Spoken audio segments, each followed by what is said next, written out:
My name is Sophia. At 31, I work part-time at a neighborhood supermarket. Today is the beginning of November. This time of year, things start to get busy as we head towards the year end. Manager, I'd like to discuss some time off over Christmas. Would that be alright? Well, that's unusual. It's not like you to ask for time off.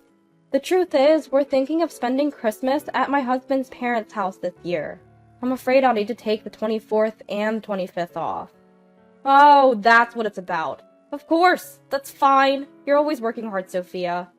Thank you, that's a great help. Isn't your husband's family based quite far away? And you're from around here, right, Sophia? Yes, I'm from the neighboring town, but my husband is from Boston. Boston, huh? That's quite a distance. Yes, it is. Unfortunately, due to circumstances, we haven't been able to introduce Alexander yet. Oh, that's why. Even more reason for you to head back. Don't worry about the store. Go and visit. Thank you. I appreciate your understanding.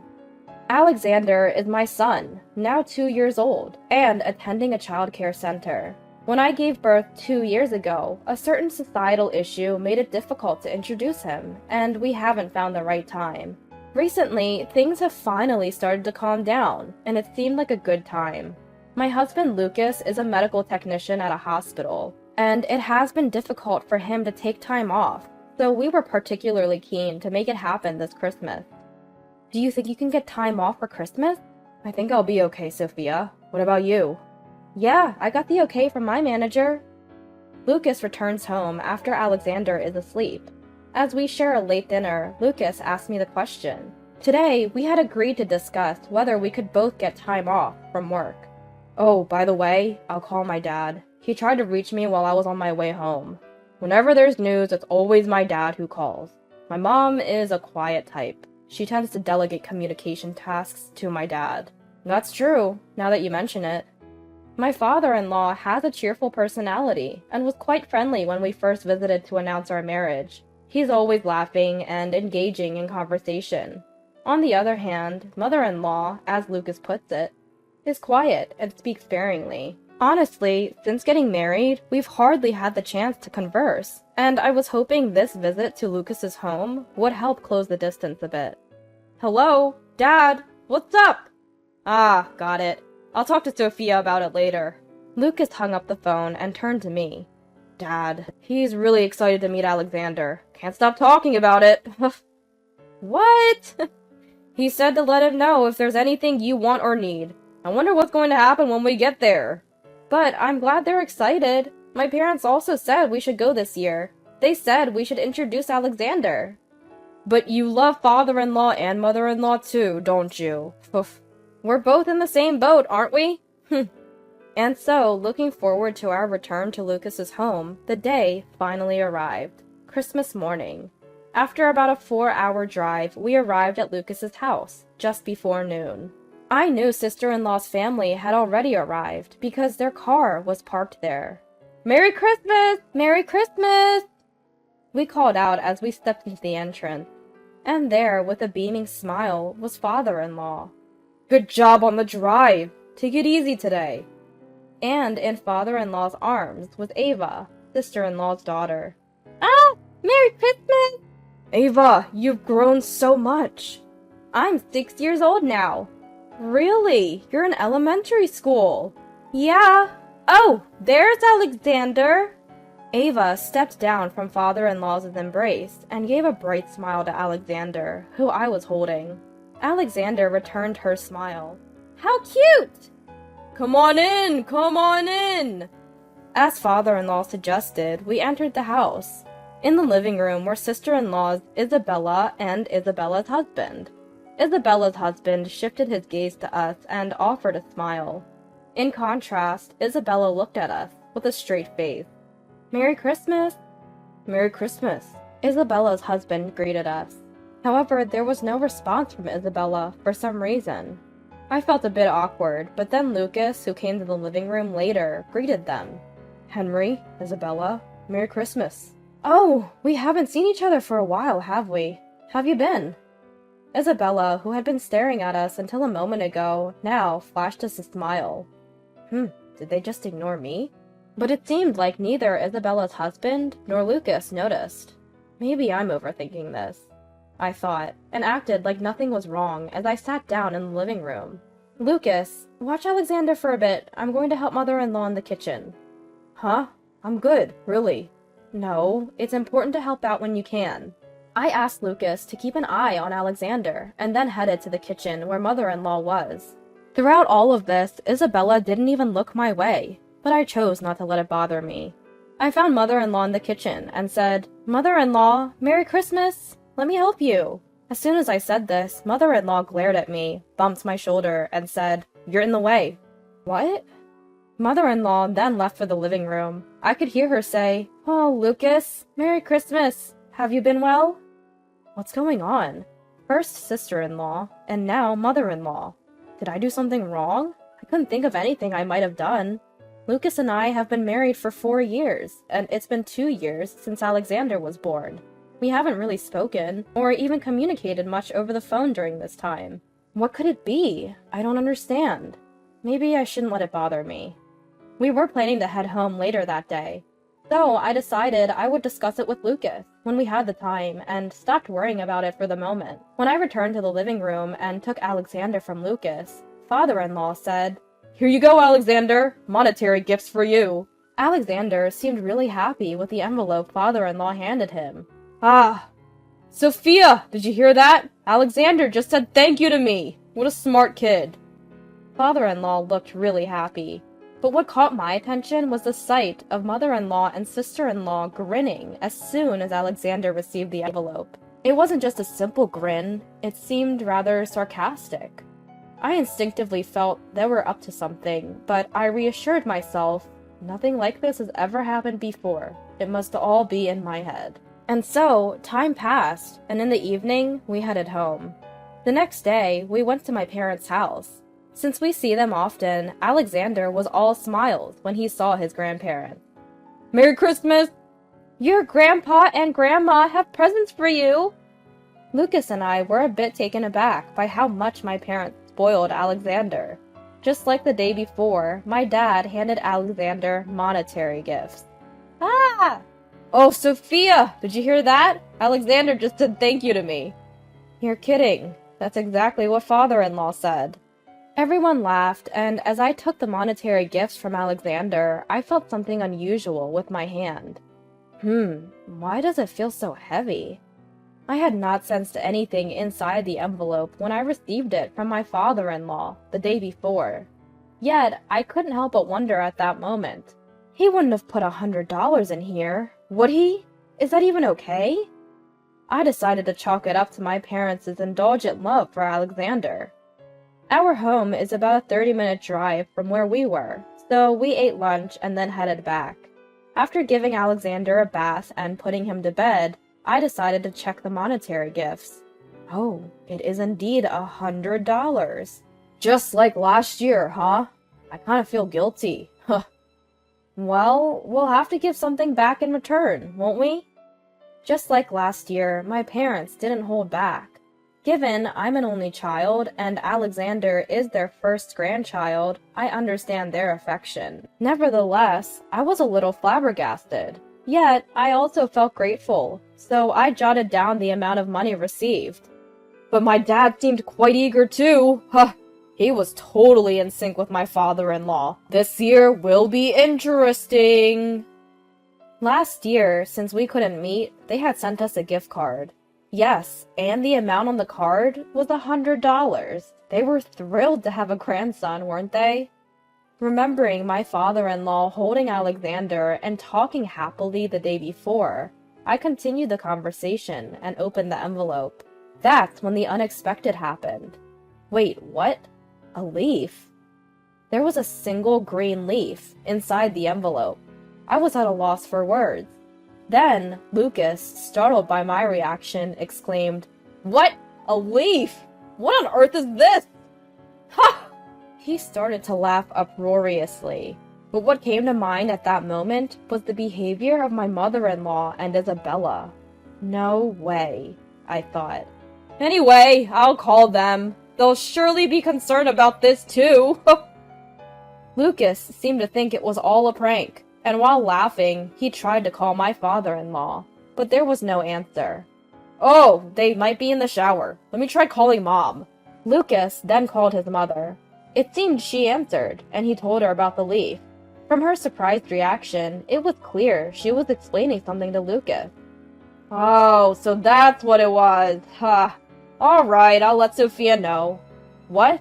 You want to talk to Sophia?" "Me?" "Hold on a sec." Lucas pulled the phone away from his ear and said, "Mom sounds super apologetic. She says she wants to apologize to you, Sophia. Is that okay?" "Huh? Sure."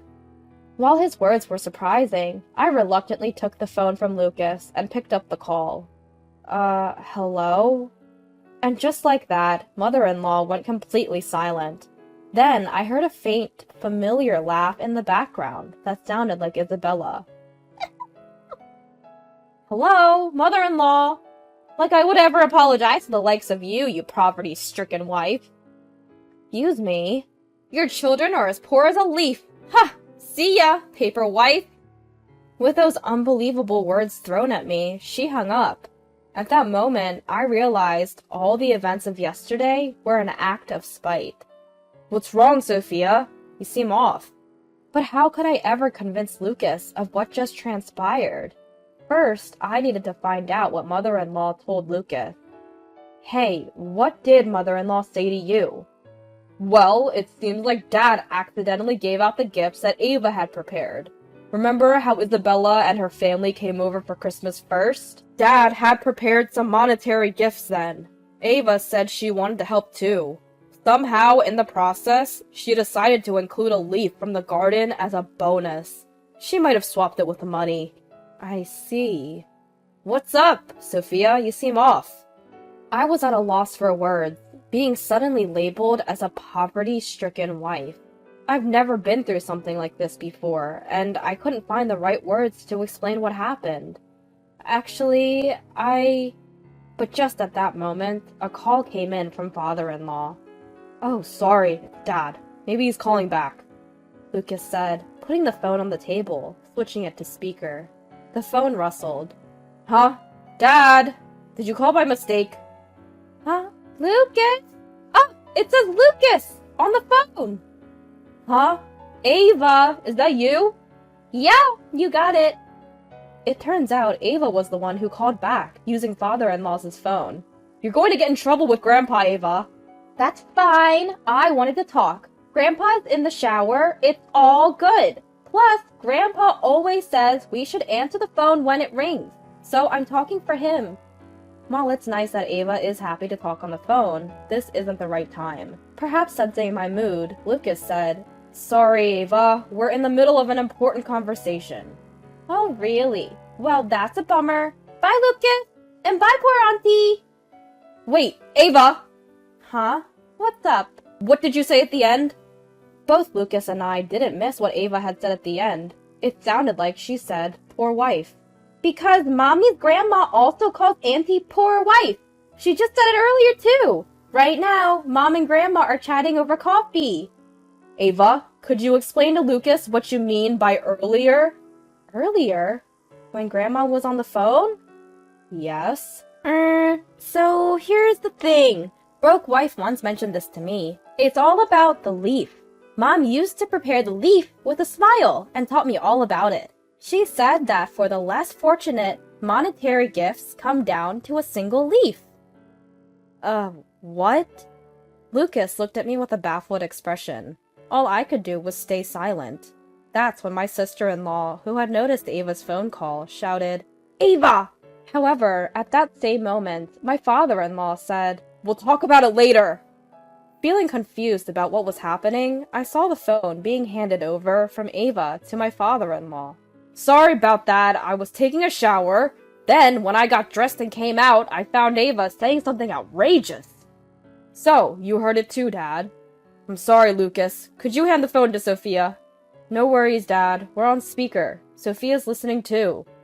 "Alright, Sophia, was what Ava just said true? And those bizarre words were targeted at you, right?"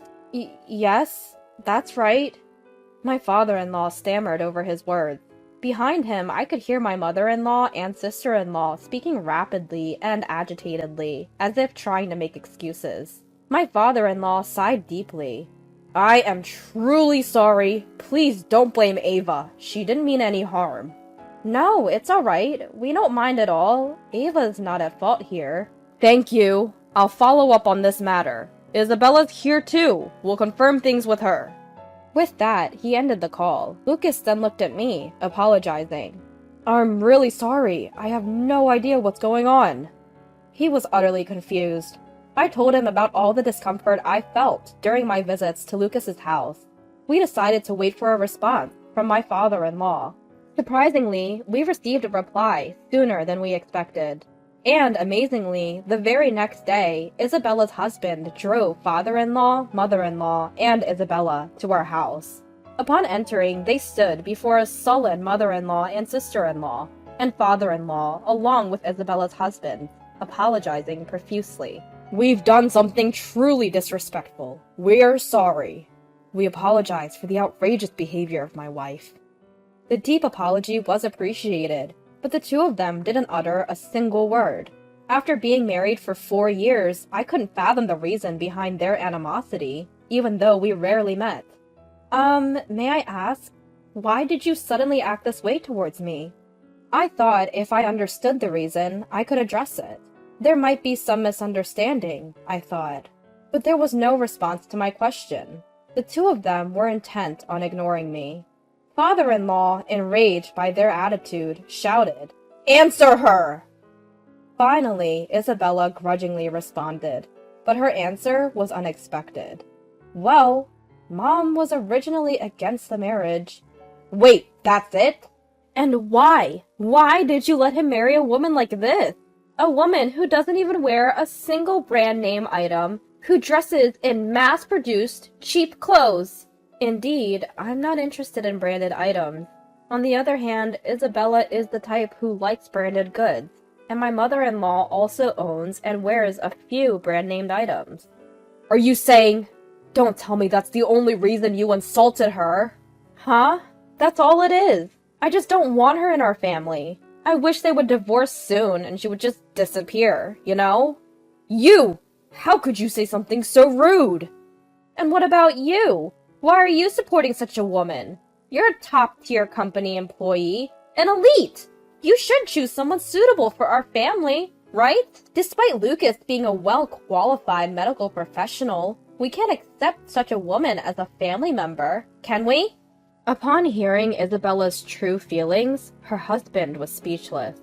However, it would soon be proven by the next words of my mother-in-law that this attitude was inherited from her. Originally, you see, I had found a suitable partner for Lucas. Despite that, he brought home some unknown woman and declared they were getting married. It was a true shock. What? You were doing such a thing without telling us! There are limits to what's acceptable to do to Sophia. It's fine, isn't it? She's just a poor girl, isn't she? Her parents didn't seem very impressive either. Quite impoverished, don't you think? She wasn't wearing a single branded item. In other words, she's from a struggling household that finds it hard to make ends meet, right? What? What are you saying? Besides, to love a child born of such a woman? Impossible. It would taint our precious Ava. We had plans for her to marry a friend's child. Upon hearing his mother's true feelings, Lucas was speechless. I felt the same way, wondering how I could have missed all this. If I consider that my father-in-law called not out of interest, but disinterest, everything makes sense as harassment. Well, it's fine if you divorce. Please, do it as soon as possible. Let's go. We don't need to get involved in this farce. Just as my father-in-law was about to say something, I was ready to clear up a misunderstanding, for the sake of my pride. The ones who dramatically opened the living room door were my parents. It's been a while. Father-in-law, mother-in-law, did Sophia call you? Yep, it must be hard to be talked about like that without saying anything, right? When I heard that my father-in-law was coming over, I had contacted my parents. It seems they had heard some of the mother-in-law's terrible comments from outside the door. Their timing was perfect. My parents approached mother-in-law with serious faces. What is it? Then my parents took out business cards from their breast pockets and said, "Here you go." Amazingly, they dropped their business cards at mother-in-law's feet, their attitude seeming to say, "Pick it up." I had to try hard to suppress my laughter. The one who rose to their bait was Isabella, picking up the business card and shouting, "Such arrogance from a poor person! You didn't even wear any branded items today, and your clothes look mass-produced." As soon as she looked at the card. Mom? Startled, mother-in-law also looked at the business card Isabella held. You two are executives of Lala Clo. Yes, my husband and I started out together. He's an executive at the headquarters. I'm the head of planning. Our daughter quit when she got married. You know that, right? Both of my parents are currently working at the headquarters of Lala Clo, a famous low-cost apparel brand. I also, after graduating from college. While I had spoken to my father-in-law and mother-in-law about myself at the time of our marriage, my parents had never explained their situation.